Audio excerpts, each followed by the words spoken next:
All right, it's that time of year again where we're going to start to worry about our road maintenance. We're getting ready for spring thaw, which we're there really now. But what's going to happen is that there's going to be a lot of moisture coming up from below, a lot of runoff coming out here. And so we want to do two things. We want to capture the runoff and use it as a resource.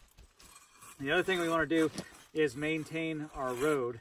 We want to dry out the road as much as possible. So we're going through a series of basically micro trenching, which is what we do every year. It's low cost. It takes a little bit of work. Yes, that's right, water. It takes a little bit of work, but it's very effective. And so what we're doing is basically, this is what we used last year. We actually had plenty of water coming across the road.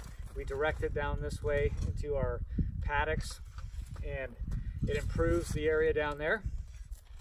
It keeps our road dry, and so therefore we don't have as much maintenance issues, and it's directing that resource that would normally just run off into an effective area. So we're going to do that and prep this area and get it going, and I'm going to show you some more things on how we maintain a road on a serious budget and using tools that we have, not just hand tools, but I'm going to show you how.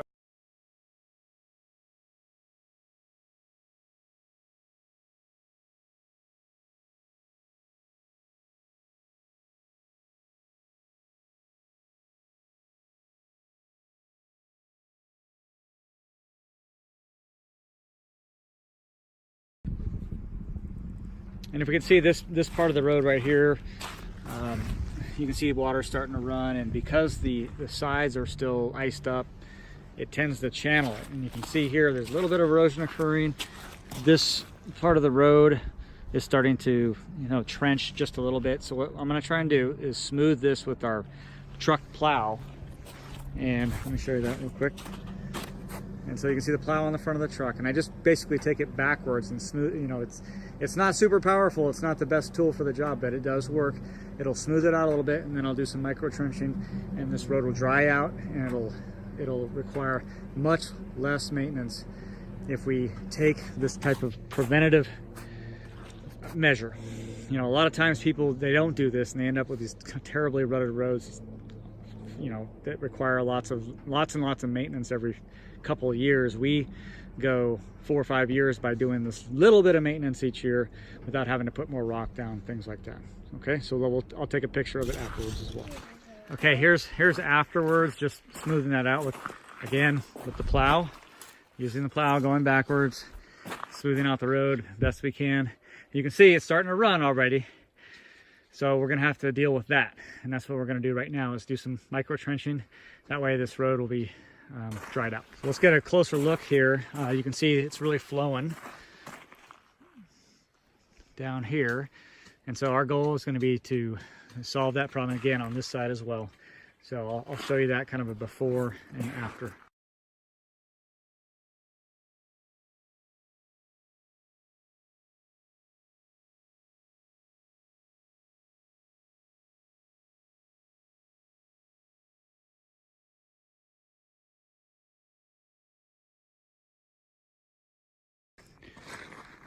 All right, and so now I'm just showing you the real quick concept of micro trenching. Basically, this road would be very, very soft. And well, it is soft right now, but after we get done doing this micro trenching all the way down, probably, just where the spots where it needs it, it will dry it out much faster and make that road be able to last a lot longer. And so we continue to work. This is a couple weeks later. You can see most of the snow is gone. We still have some patches left, and I wanted to show you the one of the flows that we have that we try and capture.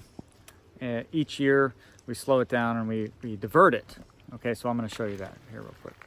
So basically what happens is this hill area across, we get runoff from that, and so the water runs down out of the forest, and then it comes down this ditch right here. And that will literally occur for the next 6 to 8 weeks, maybe even a little longer. Last year it went even a little longer than that, so we'll see depending on the year. And then what we do is we actually, believe it or not, we run it across the road. And then what it does is it ends up down into those paddocks there. And you can see there's this ridge on this side and a ridge on this side, and it goes lower down there. So we run the water and divert it down there. We put in a bunch of check dams, and so it spreads and soaks water down in there. And then there's a second one that right here that goes across the road that does the same thing on the other side of that ridge, okay, over there. Now eventually what I want to do is I will put culverts under the road here and a weir gate over here, same thing down there. That way each spring I can just put the weir gates in, run water across while it flows, and then, you know, pull them up as necessary. Okay, that's what I would eventually want to do. And then so I'll show you this. Right now it's just running across. I haven't even cleared that out. What I do is I build that up a little bit, and it diverts a lot of the water this way.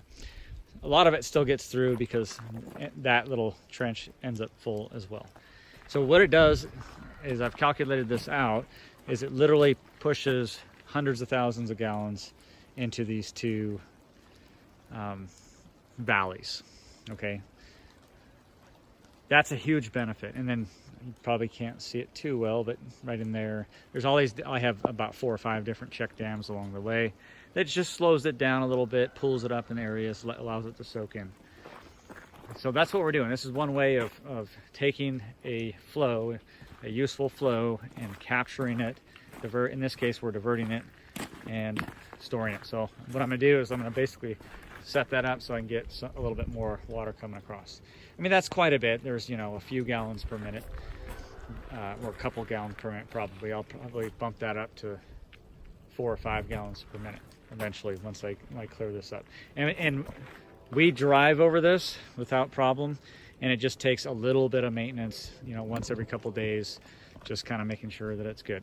You know, like I said, it's not the ideal. The ideal would be a culvert underneath this road, which eventually it will be, and then a weir gate right there.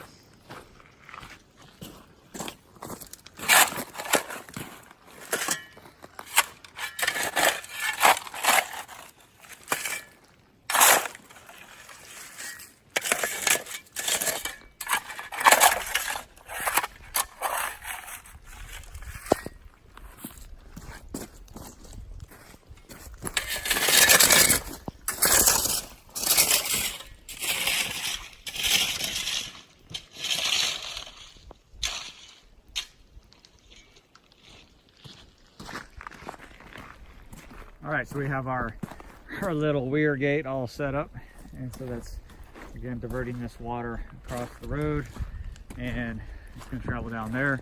And what you'll see in about a day or two, just on, it'll be to the left of this cedar tree here, down there, you will see a stream. And because of all the check dams we have in place, it'll look from here like a wide stream. It'll be pools, and then it'll flow, and then be pools and flow and pools, etc. And then additionally, you can also see, it's not like we're not trying to stop all the water. We're not.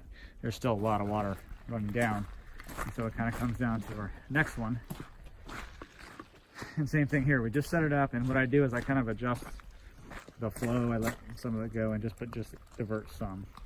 And then it comes across, and you can see it goes to that little channel there, and then it goes down into that little valley in there. And again, check dams slows it down, and eventually meets back up with the drainage system anyway. But a lot of it is being soaked up by all this land over here on both sides of this, and so that's a huge benefit to us, which is why it's worth it to us to run it across the road, because that's not ideal, but we do it anyway until I can get the culverts under here and weir gates. And here's a closer look at some of our seasonal flow. It comes down here. This little streams will run for 4 or 5 months. All of this originates from seeps and springs on our property, melt, and rainfall, and that's about it. It does eventually completely dry up. And then, you know, we've put these ponds in. None of this was here.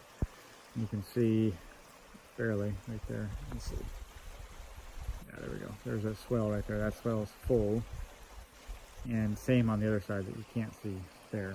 This one right here is not full. Yeah, there is a little bit of water in it, but it's definitely not full.